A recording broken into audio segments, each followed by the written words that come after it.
1 Peter 4:7. The end of all things is at hand. Therefore, be self-controlled and sober-minded for the sake of your prayers. In today's world, it is scary easy for Christians to believe that the end times are among us. I mean, if you take just a couple minutes and look around, it will be extremely obvious to you, even if you aren't a believer. This has become increasingly true just this year. So many things have gone wrong this year, people are starting to blame the year itself. People can't wait for 2020 to be over so that we can move on from all of this mess. But here are the facts. When Peter wrote this verse, it was about 2,000 years ago. The end of times has been among us ever since Jesus ascended back into heaven. Nothing is different now than it was then. Until Jesus comes back, the end times are always going to be here, no matter what is in the news.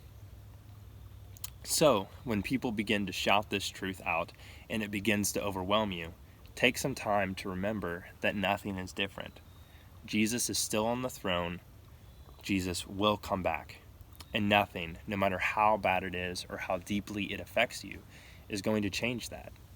We cannot allow our surroundings to cloud our judgment. We cannot allow ourselves to get distracted from God's great plan. We must come to God in prayer every day and ask, in light of eternity, in light of the promise of your return, what should I do today? Thankfully, Peter has some pretty good ideas on the subject as he continues in verses 8 to 11. So starting in 7. The end of all things is at hand.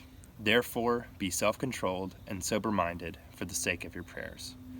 Above all, keep loving one another earnestly, since love covers a multitude of sins. Show hospitality to one another without grumbling.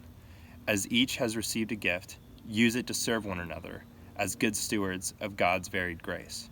Whoever speaks, as one who speaks oracles of God. Whoever serves, as one who serves by the strength that God supplies, in order that in everything God may be glorified through Jesus Christ. To him belong glory and dominion forever and ever. Amen.